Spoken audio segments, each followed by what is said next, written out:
It's John Pollock and Jimmy Corderas. This is our WWE TLC preview here on the Fight Network. Mr. Corderas, it's a very interesting time in the WWE. Yeah. And you're no stranger. You have seen many a go-home Raw in your illustrious history. The goal of such a show to get you that much more excited and at the edge of your seat to see Sunday's big show. How did the WWE succeed on Monday night in that regard?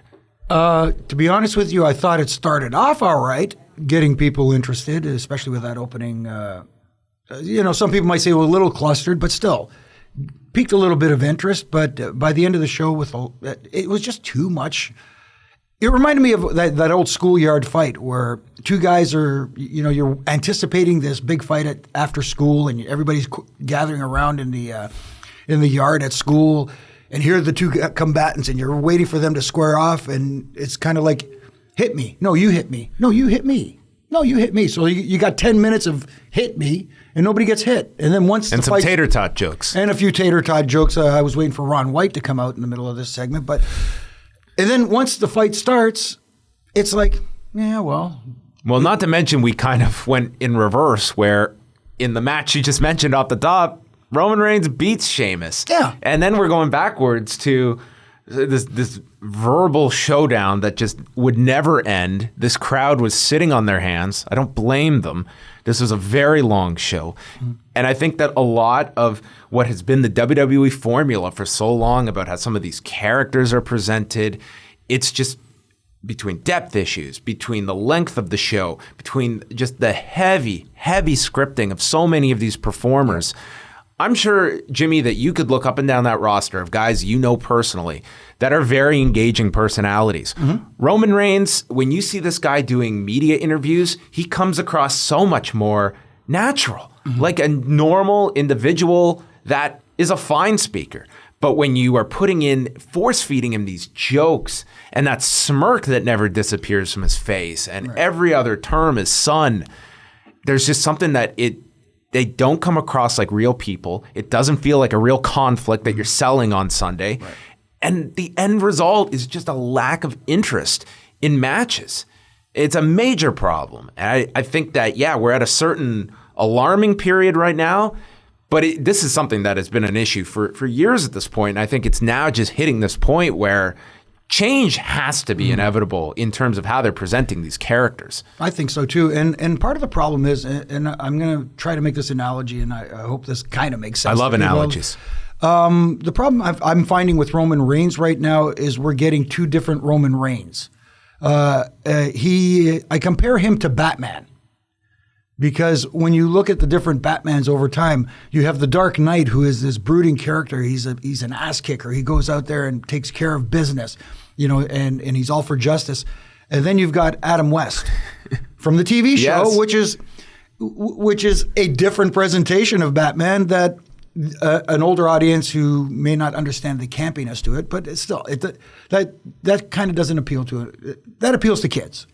So you get the Roman Reigns you got on Monday night. I'm envisioning Batman, Roman Reigns now dancing with a Catwoman character. Yeah, see, that's the Roman Reigns you got on Monday night, with the tater tots and all that stuff. And people want to see nowadays, in my opinion, more of that Dark Knight character. And when he presents himself as that serious, out to avenge his injustices, it kind of works. You see the crowd starts to gravitate towards him. I mean, he doesn't get over like crazy, but you can see the crowd starts to get on board with that character. So I think if they stayed that course, it'd be fine. It just flip-flops back and forth. And conversely, the same could be said for pretty much everybody on there. You take a guy like left turn or right turn, left turn here, like Miz in that segment on Monday night.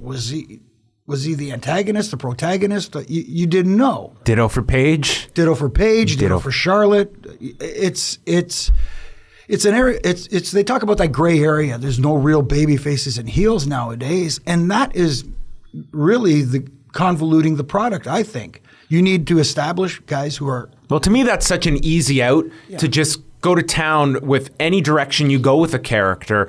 There's no kind of there's no consistency to a character. You can come up with any segment and justify it by stating that shades of gray BS, which, that was a buzz term that we heard in 1997. Yeah. But in reality, there were always baby faces and heels. Yeah. You want to tell me that Steve Austin was a heel in 1998? Go ahead and present your case to me. Right. There were always that clear line, and it worked, and it connected.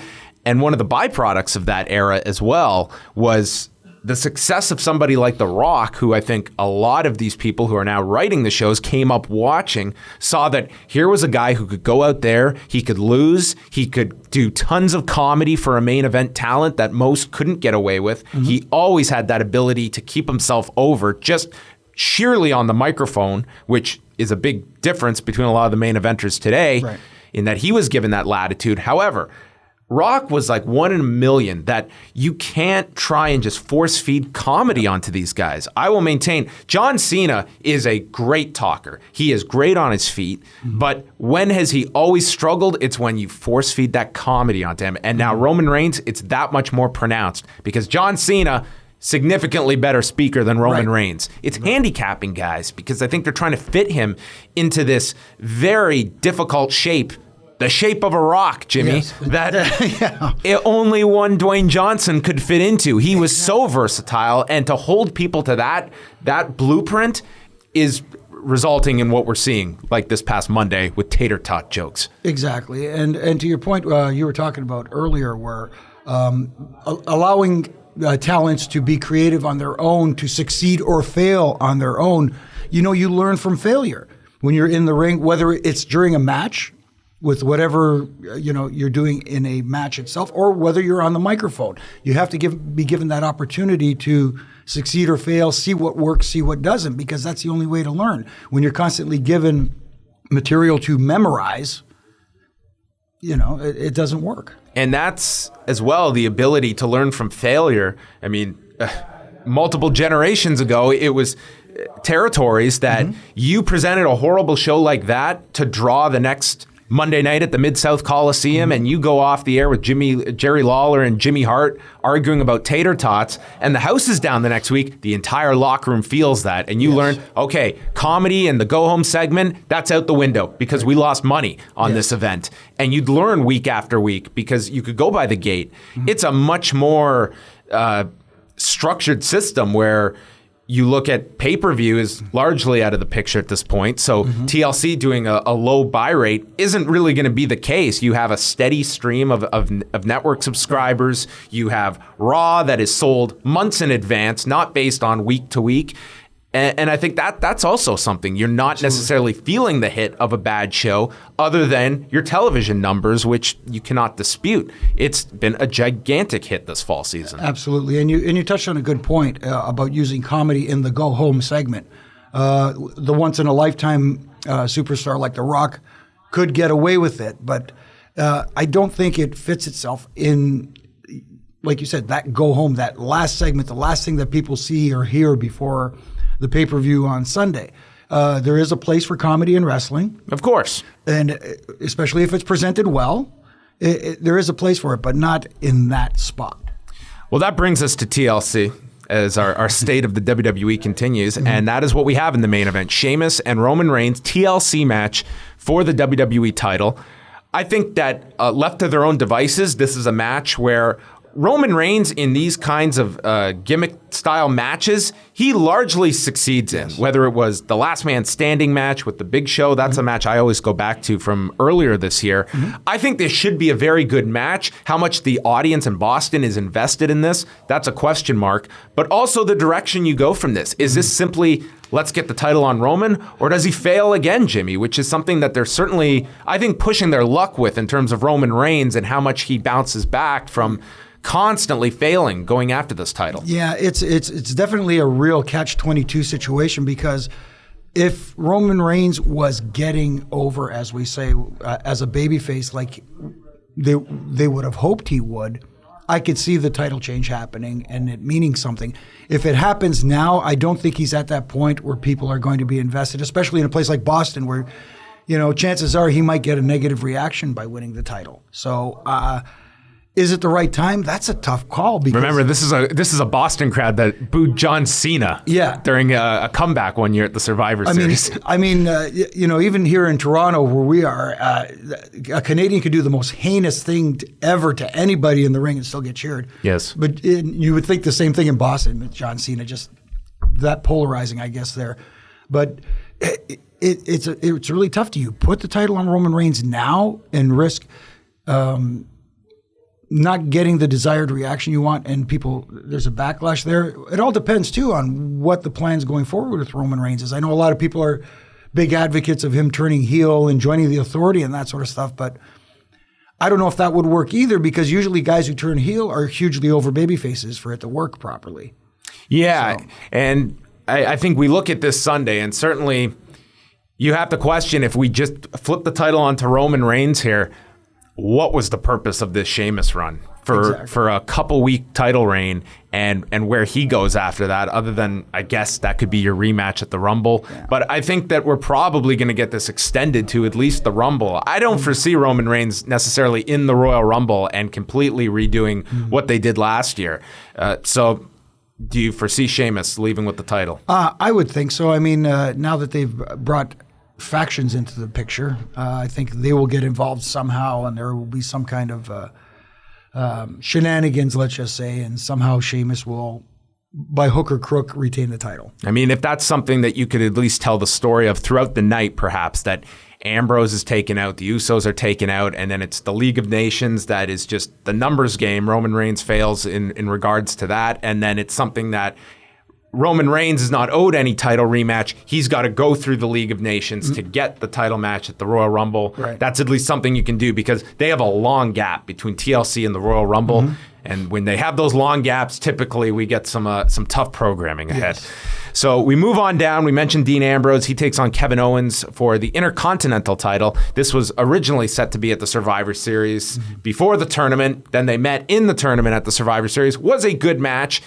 Dean Ambrose, he's always just a solid push away from being right back into the focus. He's kind of always that background player that I'm not going to say is someone that has been damaged.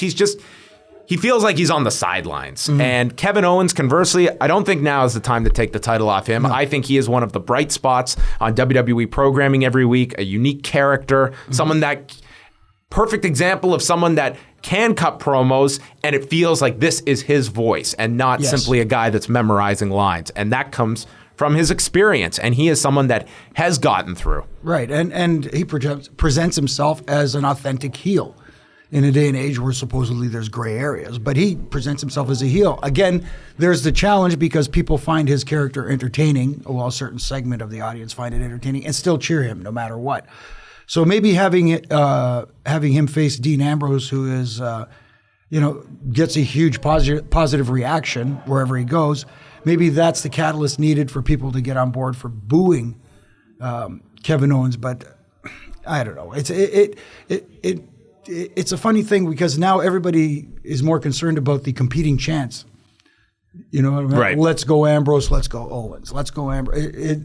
That seems to take over people's attention as opposed to the match itself. And this could be like a really good rivalry if it's presented over time, depending on how it's presented in today's day and age. Well, we got soda thrown on Monday, Jimmy. That was our big hook. That goes back to is that what a lunatic would do? Throw popcorn and soda in your face and walk away?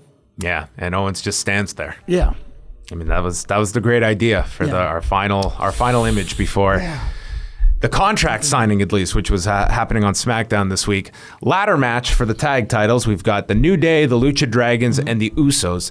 I think this is a match that has the potential to be tremendous when you look at the fact that, A, you've got Kofi Kingston in a ladder match environment, the Usos, who are very good, and a great base in Big E, and the Lucha Dragons, who never get time on pay-per-views. In this case, you have to imagine they're going to get about 15 minutes for this ladder match. I think this could be, maybe it's not even a sleeper to some. This could be a very good match. I think this is going to be the high spot-oriented match for sure, because you've got all those talents in the ring. Kofi Kingston, always good for one of those, oh my God, spots. Where did he come up with that one? And especially with a guy like Big E, you mentioned like a good base. That lends itself to a lot of creativity involving ladders. Yep. So I think this very well could be match of the night, at least from a I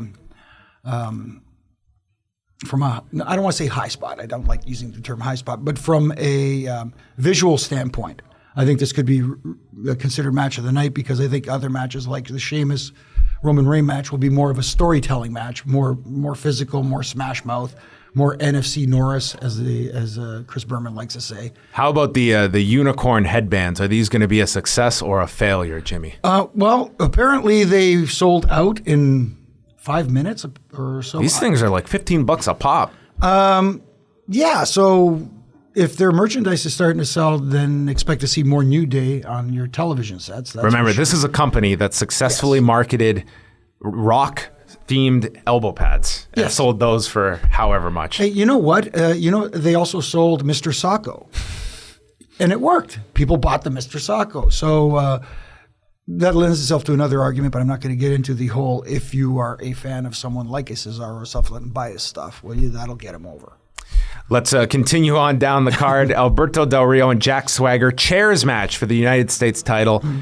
I'll take it that, listen, Raw, not a whole lot to be glowing about. However, I think it was a necessary shift in getting Del Rio away from Zeb Coulter. Mm-hmm. This thing just was an utter failure. It cooled off Del Rio immediately, and that's not a knock on Zeb, who's a tremendous talker. Right. Just these two together were oil and water. It did not work.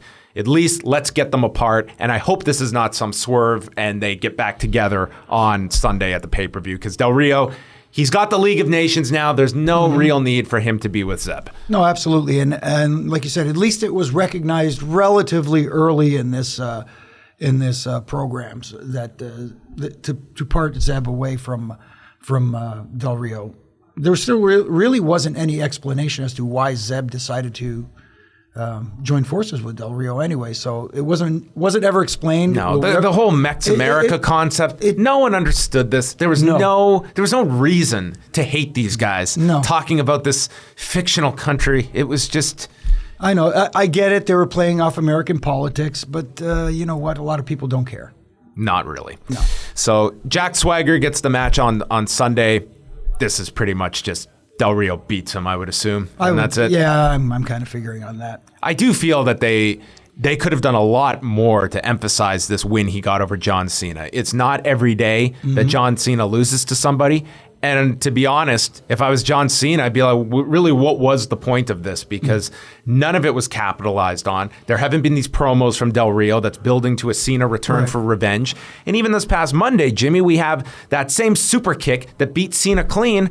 It's a nothing 2 count on Roman Reigns, and the crowd didn't even react to it. It's not even a move that they have tried to establish because it beat one of their top guys. So I think a lot was dropped in that case. And when John Cena comes back, I don't even know if the return program is with Del Rio or if he just moves on. They haven't left you really desiring that program at all. And I know that John Cena's off doing other things right now, but still, there should have been some kind of explanation to explain his absence. Nothing. Your idea about the concussion, perfect. But then again, what we saw on Monday night with the kick to the head just throws that out the window. Yeah. Completely, because the continuity of stuff.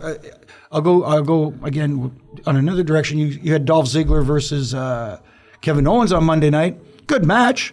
Nothing wrong with it, but Dolph Ziggler is now using the super kick as his finish. Mm-hmm. It's kind of like what's happened with the DDT.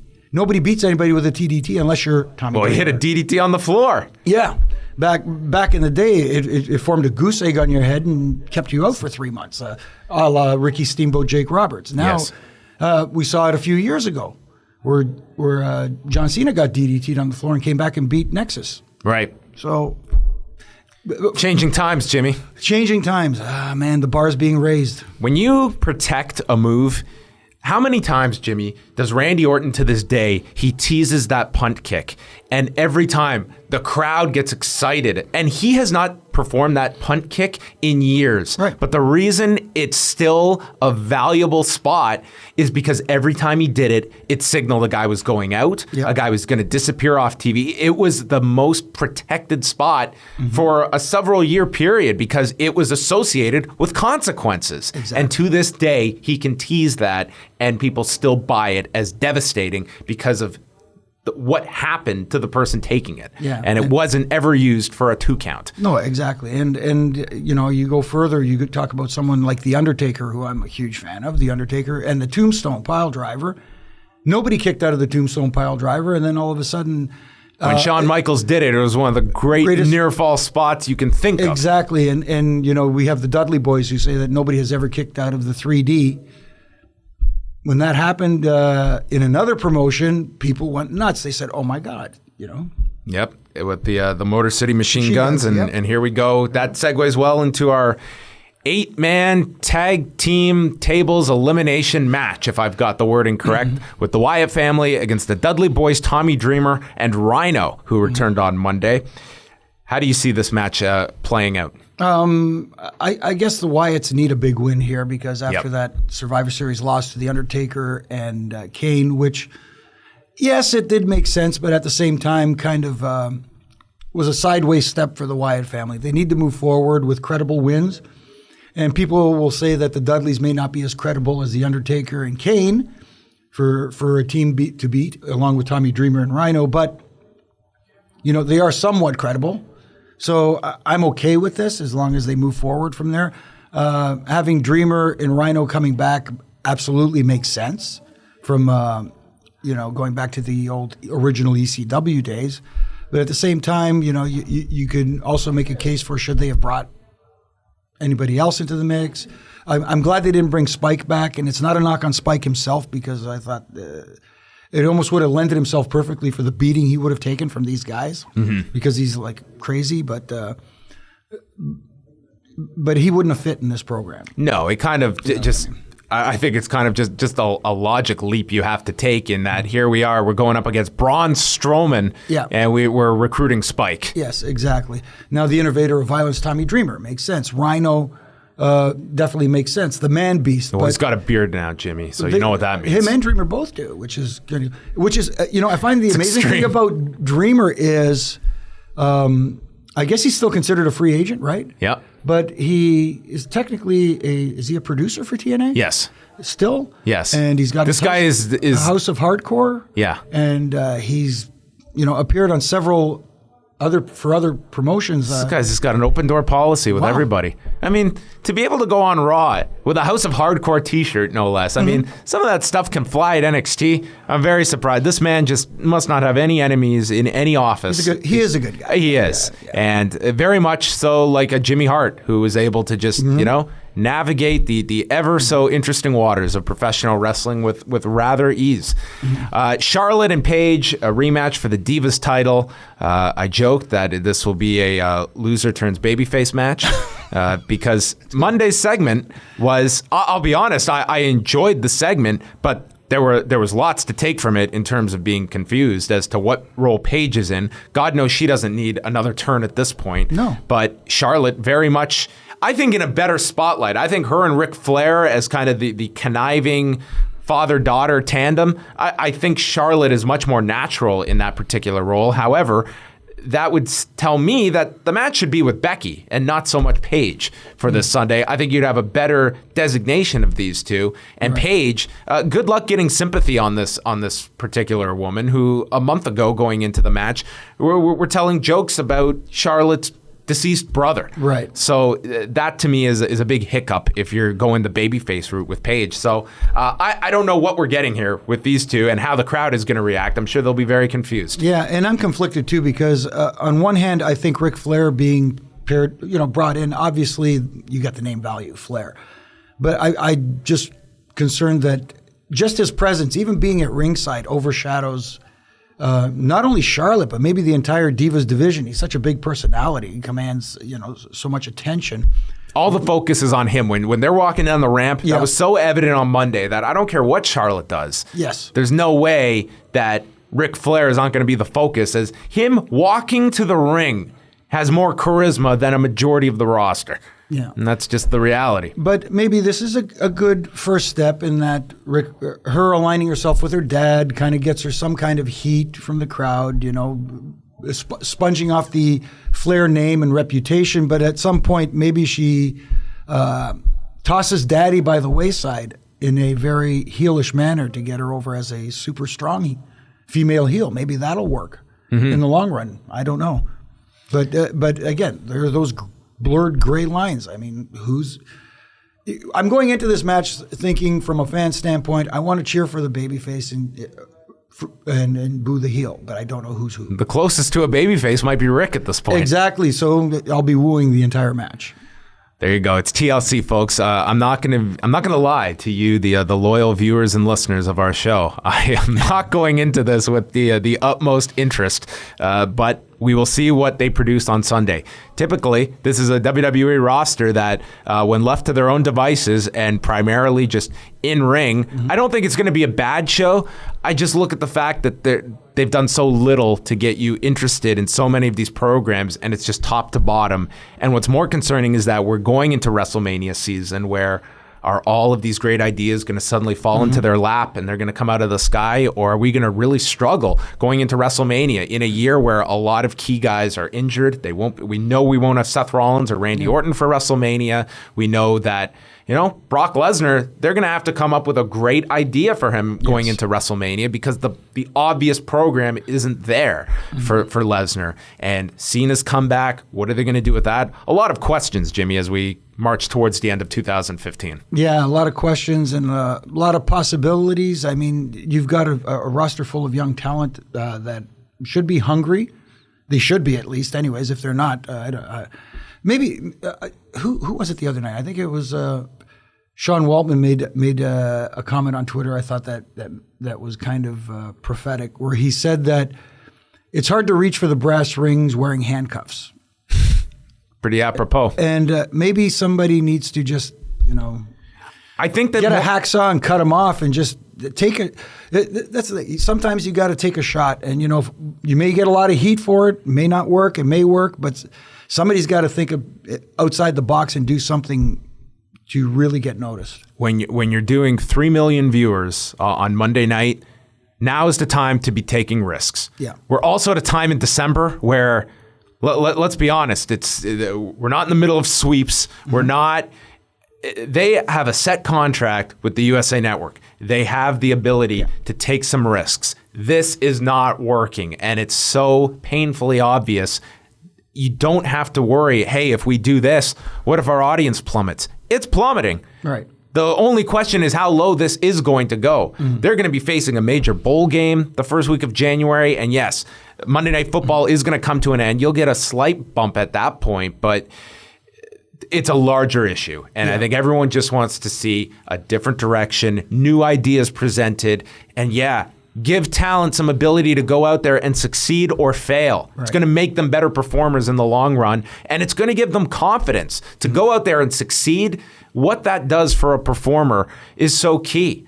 A guy like Kevin Owens, who got himself over outside of the WWE, comes in and he has that confidence. He knows he can get over. Right. And that's a major difference versus people that just come up in the system and there's a reliance on all my promos are going to be presented to me. It shuts off a certain creativity. And I feel that you want to be building these performers, their confidence, and expanding what the show has encompassed, because I think it's very limiting at this point. Yeah, and like you said, I couldn't put it any better than you did right now. I think that it's the individuality and the ability to create has just gone completely away, and it's really hampered the product. And you talk about 52 weeks of original programming, 3 hours Monday, 2 hours on Wednesday here in Canada or Thursday in the States. And all the other programs that go on, and everybody turns to NXT and says, why can't they use that as a model? I mean, you can kind of use it as a template, but you can't go fully in that direction because, it is a niche product, and you can't go back to the Attitude Era, which is what a lot of people say they would like to see. That's not the answer. It is not the answer. For those who keep saying that they stop repeating the past, the Attitude Era is a different era. And again, in my opinion, to sound like a broken record, the Attitude Era worked because of the depth of the roster and everybody was given some freedom to create. Like you said, and not just simply because people overlook. There was some bad content in the Attitude Era, some horrible stuff, and believe me, the Attitude Era didn't just end at WrestleMania 17. I mean, it went into 2002, 2003, where we had necrophilia angles and HLA and some awful stuff when numbers were down at that point from the big peak period. And I think the positives you look at from that time period are kind of what you outlined at that point. And no one is saying this is easy or that this creative team are lazy. Anything but. They're putting out 3 hours on Monday nights, and God only knows what other television show would be able to churn out that much content in a week. But I think that there are little things you can be doing, and there's big things that you can be doing. Something simple as, I mean, how many Mondays, Jimmy, do you sit down and you have no clue what's on Raw that night? You're about to invest 3 hours of your time for, I don't know, it's a WWE. It's just that's it. You're not building your audience that way. And I think that now is the time where a lot of ideas, it should be ears open to all different ideas and experiment. Yeah, and one quick point that you mentioned earlier, the in-ring product is not the issue. Nope. Because we are getting good matches, we're just not getting issues that are engaging the audience, something that'll draw you in. That's completely agree. And that's probably what you'll see on TLC. There will probably be a drastic reaction in comparison to Raw that you see from TLC. If you're simply watching this 3-hour show on Sunday, I think odds are you'll enjoy the show. Right. So there you go, folks. That is Glass Half Empty and Full from John Pollock and Jimmy Corderas. TLC is coming up Sunday night, pre-show at 7, pay-per-view portion, if we call it that, at 8 o'clock Eastern on the network. Main show? Main show. I don't know. Whatever it is. I don't know. Hopefully good show. Hopefully we can call it that after the fact. Well, like I always say, go in with low expectations, so anything above that is gravy. And of course, Sunday night after TLC, you can catch live audio wrestling midnight Eastern on TSN 1050 Toronto, TSN 1410 Vancouver, and you can listen at liveaudiowrestling.com. Full review with Jason Agnew, Dan Lavransky, and myself. And then next week, Jimmy will be back as we look at the fallout from TLC, and then we start looking into WrestleMania season as the 6-week march to the Royal Rumble begins, Jimmy. Yeah, it's going to be a long march. Hopefully not as long as those taxi lines today in the city. Anyways. Well, there you go. Probably a lot of Star Wars references next week, I would think, on Raw. Oh, my. Because John Cena, folks, also has a movie coming out head-to-head with Star Wars. I'm going to... The glass will be half full of eggnog next time, so anyways. For Jimmy Corderas, I am John Pollock, and we will chat with you after TLC.